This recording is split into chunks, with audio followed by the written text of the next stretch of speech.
Relato del Dr. Frankenstein. Capítulo 2.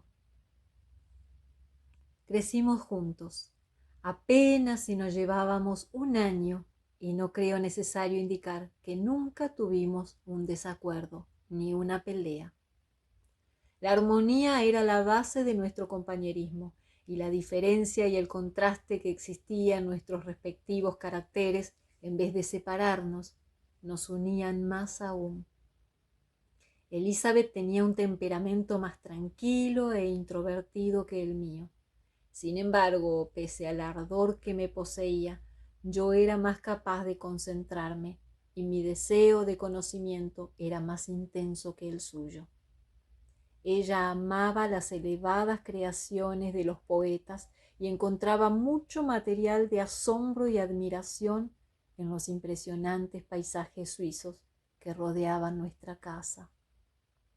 Todo la sorprendía: las sublimes formas de las montañas, el paso de las estaciones, el estallido de las tempestades y la serenidad de los campos, el silencioso invierno y la vida tumultuosa de nuestros veranos alpinos. Mientras mi compañera contemplaba calmadamente los aspectos hermosos de las cosas, yo prefería, en cambio, el placer de investigar sus causas más ocultas. El mundo era para mí un secreto que aspiraba a descubrir. La curiosidad, la investigación más tenaz de las leyes secretas de la naturaleza y la alegría que me embargaba al descubrirlas son, en efecto, las primeras sensaciones que recuerdo. Cuando nació un segundo hijo, yo tenía 7 años. Mis padres renunciaron a su vida andariega y se instalaron en su país natal. Vivíamos en Ginebra y teníamos una casa de campo en Bellerive, en la orilla este del lago, a poco más de 1 legua de la aldea. Vivíamos principalmente en esta residencia campestre y la existencia de mis padres transcurría en absoluto aislamiento. Yo también prefería evitar la muchedumbre para consagrarme por entero a unos pocos seres. Por lo general, mis compañeros de colegio me resultaban muy indiferentes, pero sentía hacia uno de ellos una gran amistad. Henry Clerval era hijo de un comerciante ginebrino, excepcionalmente dotado y dueño de una rica imaginación. Adoraba el peligro, la iniciativa y la lucha. Se apasionaba con las novelas de capa y espada y componía cantos heroicos. Llegó a escribir narraciones de encantamientos y aventuras caballerescas y quiso hacernos representar algunas obras cuyos personajes estaban inspirados en los héroes de Roncesvalles, los caballeros de la Mesa Redonda, el rey Arturo y los guerreros que derramaron su sangre en las cruzadas luchando por la liberación del Santo Sepulcro en poder de los infieles. Ningún ser humano hubiera podido gozar de una niñez más feliz que la mía. Mis padres eran bondadosos e indulgentes y nosotros comprendíamos que, lejos de ser unos tiranos que daban órdenes según sus caprichos, nos brindaban todas las alegrías que tan a menudo disfrutábamos.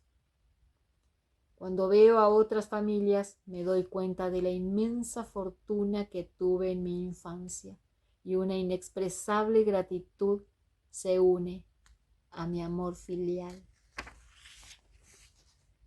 Algunas veces mi carácter era violento y mis pasiones vehementes, pero gracias a cierta peculiaridad de mi espíritu, aquellos arrebatos, en vez de orientarse hacia fines pueriles, hallaban su expresión en el deseo de aprender lo posible. Debo admitir que ni las sutilezas de las lenguas extranjeras, ni los principios del arte de gobernar, ni cualquier forma de política tenían para mí el menor atractivo. Eran los secretos del cielo y la tierra los que quería descubrir. Y aunque me interesara por la sustancia exterior de las cosas, por el lado oculto de la naturaleza o por el misterio del alma humana, mis investigaciones se hallaban siempre encaminadas hacia la metafísica o, en su expresión más elevada, hacia los secretos físicos del mundo. Durante aquel tiempo, Clerval se ocupaba en cierta forma de las relaciones morales de las cosas. El período activo de la vida, el valor de los héroes y las acciones humanas eran sus temas predilectos. Deseaba convertirse algún día en uno de aquellos hombres que quedaban en la historia como valientes y osados benefactores de la humanidad. El alma hermosa de Elizabeth relucía en nuestro hogar como una llama sagrada en el interior de un santuario. Su cariño nos pertenecía, su angélica sonrisa, su dulce voz, la mirada de sus ojos celestes estaban siempre presentes para bendecirnos y guiar nuestra existencia. Personificaba el amor más dulce y atractivo. Mis estudios hubieran podido amargarme, me hubiera encolerizado muchas veces a causa de la vivacidad de mi carácter si ella no hubiese estado allí para transmitirme algo de su dulzura. Y Clerval, el mismo Clerval, no hubiera podido ser tan exquisitamente humano, tan atento en su generosidad, tan desbordante de bondad, pese a su pasión por las aventuras, si ella no le hubiese transmitido la auténtica belleza del bien para hacer de él la meta de sus sueños caballerescos. Experimento un gran placer al evocar estas imágenes de mi infancia, cuando la adversidad no había corrompido aún mi espíritu, ni cambiado mis brillantes visiones de utilidad universal en sombríos y mezquinos pensamientos personales. Pero esbozando el cuadro de mi niñez, trazo también el de los acontecimientos que paso a paso me conducirían hasta el relato de mi tortura, pues cuando intento averiguar cómo surgió esta pasión que dominaría mi destino, la veo nacer como un arroyo silvestre de fuentes recónditas y casi olvidadas, para expandirse hasta convertirse en el torrente impetuoso que habría de aniquilar todas mis esperanzas y alegrías. La filosofía natural ha forjado mi destino.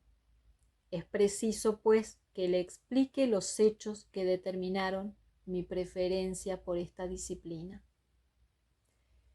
Tenía 13 años cuando realicé con mi familia una excursión a un balneario termal cercano a Thonon. El mal tiempo nos obligó a permanecer encerrados todo un día y encontré por casualidad en el albergue un volumen de las obras de Cornelius Agrippa. Lo abrí con absoluta apatía, pero los maravillosos hechos que allí se narraban cambiaron pronto mi indiferencia en entusiasmo. Tuve la seguridad de que una luz nueva venía a iluminar mi mente. Exaltado por la alegría de mi descubrimiento, corrí para comunicárselo a mi padre, que, echando una mirada distraída sobre el título, dijo: «Vaya, Cornelius Agrippa. Víctor, hijo mío, no pierdas el tiempo leyendo esas tonterías». Si en lugar de hacer semejante comentario mi padre se hubiera molestado en explicarme que los principios de Agripa no tenían ningún valor, que existía una concepción moderna y científica cuyas posibilidades eran infinitamente superiores a las de las antiguas teorías, porque estas últimas eran sólo quiméricas, mientras que la primera era cierta y positiva, yo me hubiese sentido satisfecho y perdido mi interés por Agripa. Hubiera llenado mi imaginación, siempre despierta, retomando con renovado ardor mis antiguos estudios, e incluso es posible que mis ideas posteriores jamás hubiesen tomado aquella dirección que terminaría por arruinarme. pero la falta de interés con que mi padre contempló el volumen me convenció de que no conocía su contenido y proseguí, por lo tanto, leyendo con la misma avidez que al comienzo. Al regresar a casa, mi primera preocupación fue conseguir las obras completas de Cornelius Agripa y luego las de Paracelso y Alberto el Grande. Leí y estudié con entusiasmo las fantasías de estos escritores. Estos eran, ante mis ojos, tesoros que poca gente conocía, excepto yo. He dicho ya que siempre había estado imbuido del fervoroso deseo de penetrar los secretos de la naturaleza. A pesar de las apasionantes investigaciones y los maravillosos descubrimientos realizados por los filósofos modernos, mis estudios sobre estas materias siempre me habían decepcionado y dejado insatisfecho. Han dicho que Sir Isaac Newton, frente al gran océano inexplorado de la verdad, se sentía como un niño que recogía pequeños caracoles en la playa. Sus sucesores en las diversas ramas de la filosofía natural que yo había leído aparecían ante mis ojos infantiles como dedicados a la misma tarea. El campesino ignorante capta los elementos que lo rodean y se familiariza con su utilización práctica. El más sabio de los filósofos apenas si lo aventaja en algo. Ha descubierto en parte la verdadera faz de la naturaleza, pero su estructura inmortal es para él todavía un misterio y una fuente de asombro. Puede estudiar, disecar, dar nombres, pero ignora por completo las causas de sus grados secundario y terciario y es incapaz de deducir una sola de las causas finales. Contemplé las murallas y los obstáculos que parecen estar destinados a impedir que los hombres penetremos en el ámbito de la naturaleza y en mi ignorancia desesperé prematuramente. Pero yo hallaba en estos libros a unos hombres que lo habían logrado antes que yo y cuya sabiduría era mucho mayor que la mía. Entonces acepté sin reservas lo que afirmaban y me convertí en su discípulo. Esto puede parecer extraño en pleno siglo XVIII, pero si bien estaba sometido a la rutina de los estudios convencionales en las escuelas de Ginebra, era en gran parte autodidacta en este aspecto. Mi padre no poseía un espíritu científico y tuve que satisfacer mi deseo de conocimiento a los tropezones como un muchacho ciego.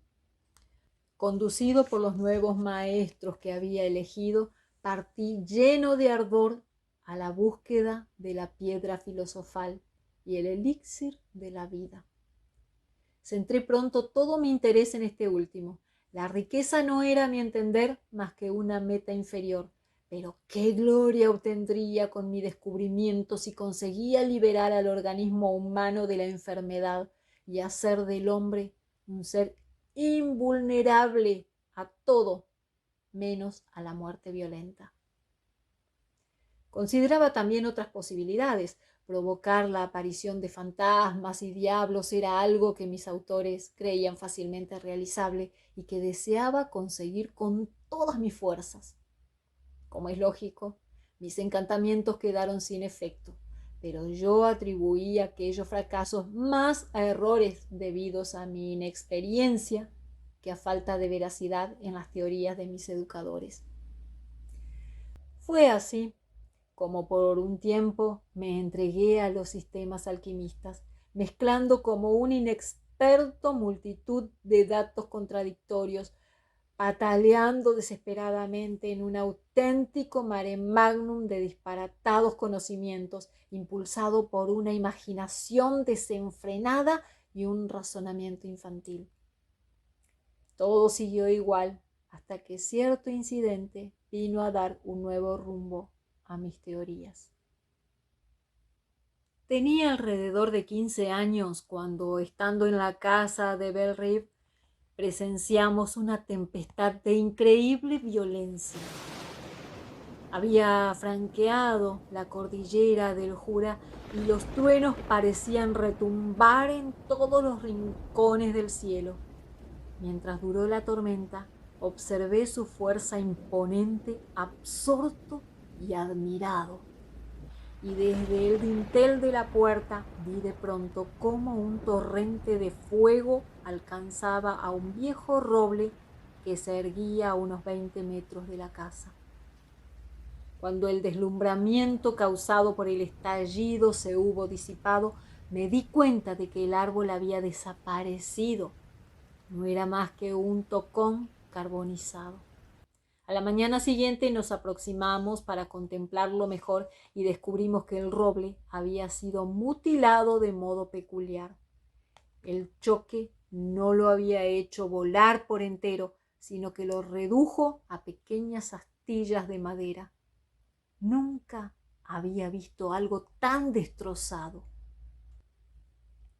Hasta aquel momento yo había ignorado todo cuanto se refería a las leyes que rigen la electricidad.